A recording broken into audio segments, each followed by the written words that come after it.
جی دوستوں، میں ہوں عبدالباسط اور آپ دیکھ رہے ہیں کلائڈوسکوپ۔ پاکستان میں جو اس وقت ہمارے سیاسی حالات ہیں وہ تو آپ سب کے سامنے ہیں، اور اس کا بھرپور فائدہ بھارت اٹھا رہا ہے، خاص طور پہ مقبوضہ اور جموں اور کشمیر کو لے کر۔ آپ سب کو یاد ہوگا کہ 5 اگست 2019 کو بھارت نے کچھ ایسے اقدامات لیے اور مقبوضہ جموں اور کشمیر کا جو اسپیشل اسٹیٹس تھا آرٹیکل 370 کے تحت اس کو ختم کر دیا۔ اور اب کل گزشتہ روز ایک ڈی لمیٹیشن کمیشن جو بنایا تھا اس نے اپنا کام ختم کر لیا ہے، اور اب اس نے اناؤنس کیا ہے جو اس کی ریکمنڈیشنز ہیں وہ یہی ہیں کہ 90 حلقے ہوں گے جموں اور کشمیر میں۔ اس میں لداخ شامل نہیں، آبویسلی ان کو بھی یونین ٹیریٹریز 2 الگ الگ بنا دی گئی تھیں۔ اور ان 90 کانسٹیچوئنسیز ہیں اس میں جو ہیں 47 وہ ہیں ویلی کی ہوں گی اور 43 جو ہیں وہ جموں کی ہوں گی۔ تو اس سے آپ اندازہ لگا سکتے ہیں کہ بھارت کس طرف جا رہا ہے۔ حالانکہ آبادی کے لحاظ سے، تناسب کے لحاظ سے جموں کی جو 7 سیٹیں جو انکریز ہوئی ہیں اس میں اضافہ ہوا، اس کی کوئی جسٹیفیکیشن نہیں ہے۔ ہمارے وزارت خارجہ نے کل گزشتہ روز یہاں پہ جو ناظم الامور ہیں بھارت کے، ان کو دفتر خارجہ بلا کر پروٹیسٹ تو کیا، لیکن اب ہماری ساری جو سفارتکاری ہے بس اسی پہ رہ گئی ہے کہ ہم پروٹیسٹ ہی کرتے رہتے ہیں، کبھی بھارت کے ساتھ اور کبھی امریکہ کے ساتھ۔ لیکن اس میں 2 باتیں بڑی اہم ہیں۔ جب بھارت نے 5 اگست 2019 کو یہ غیر آئینی اقدامات لیے تو تقریباً 23 پٹیشنز اس فیصلے کے خلاف دائر کی گئیں بھارت کی سپریم کورٹ میں۔ لیکن سپریم کورٹ کا کیا کیا جائے بھارت کی کہ وہ بھی بڑی سیاسی ہو گئی ہے، اور اس نے ابھی تک ان 23 جو ہیں پٹیشنز ان پہ کارروائی شروع نہیں کی۔ تو کیا یہ اب مناسب ہے بھارت کی حکومت کے ایک طرف یہ 23 پٹیشنز ہیں اور دوسری طرف اس قسم کے اقدامات کیے جا رہے ہیں، ایک قسم کی فیٹ اکمپلی دی جا رہی ہے؟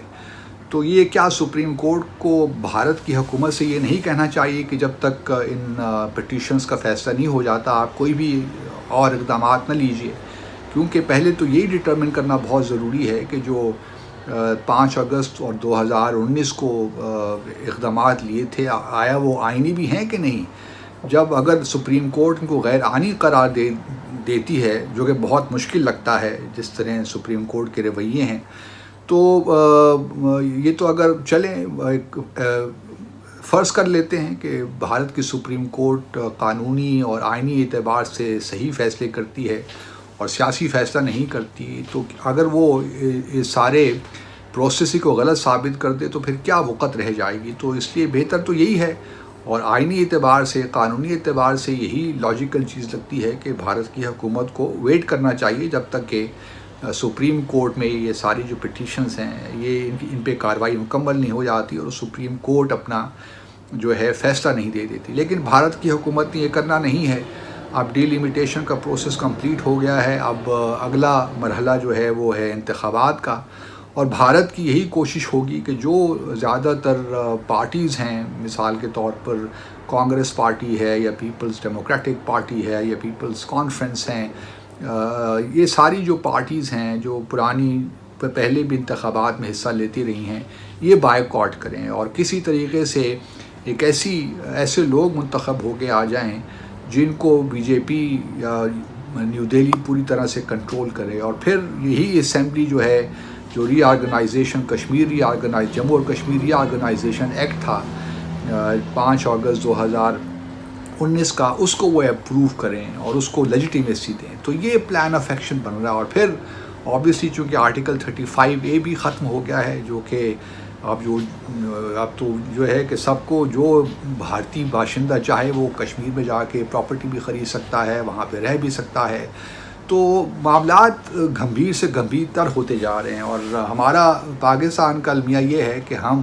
ہمارے پاس نہ پہلے جب یہ اقدامات لیے بھارت نے، نہ اس وقت کوئی حکمت عملی تھی، اور نہ اب میں کوئی توقع رکھتا ہوں اس حکومت سے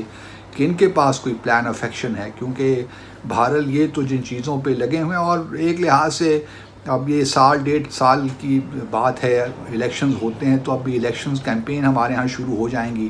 تو کس کے پاس کشمیر کے لیے وقت ہے کہ وہ کوئی حکمت عملی بنائے اور اس پہ باقاعدہ ایک کام ہو،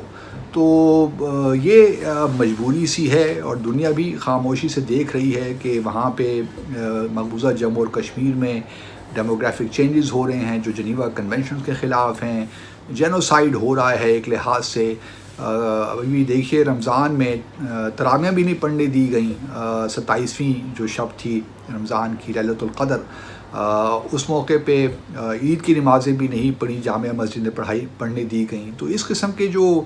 مظالم ہیں، ایٹراسٹیز ہیں، وہ تو جاری ہیں، اور اب اور پاکستان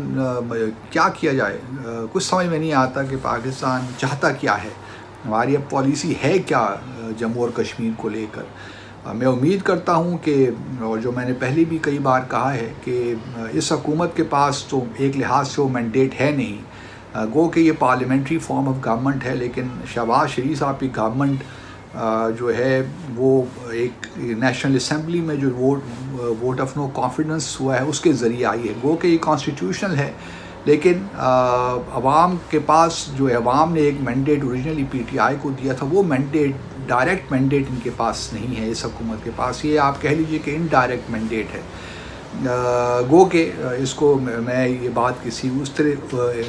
لاجیکل آپ کو نہ لگے، لیکن اصل بات تو یہی ہے، جب الیکشنز ہوں گے، اب اگلے سال ہوتے ہیں، تو اس وقت تک ہماری کیا حکمت عملی ہوگی جموں اور کشمیر کو لے کر، یہ بات بھی بالکل واضح نہیں ہے۔ اور میں کوئی خاص سچی بات ہے کوئی توقع نہیں رکھ رہا اس حکومت سے کہ وہ کوئی ایک حکمت عملی بنائیں گے، یہ بھی ریٹرک میں ہی رہے گا معاملہ۔ اور خدشہ اس بات کا بھی ہے کہ خدا نہ خواستہ کہیں مذاکرات کا سلسلہ نہ شروع کر دیں یہ حکومت، اگر یہ شروع ہو گیا تو پھر تو آپ سمجھیے کہ بالکل ہی معاملات ختم ہو گئے جہاں تک جموں اور کشمیر کا معاملہ ہے۔ تو میں اتنی ہی استدعا کر سکتا ہوں اس حکومت سے کہ آپ بھلے اور کچھ مت کیجئے، لیکن خدارہ بھارت سے مذاکرات بھی جلدی میں شروع مت کیجیے گا۔ مذاکرات کرنے بھی اگر ہیں تو صرف جموں اور کشمیر، صرف جموں اور کشمیر پہ، اس کے علاوہ اور کوئی بات ہم نے نہیں کرنی۔ اور خدارہ جو سفارتی تعلقات ہیں ان کو بھی آپ گریڈ مت کیجیے گا۔ جو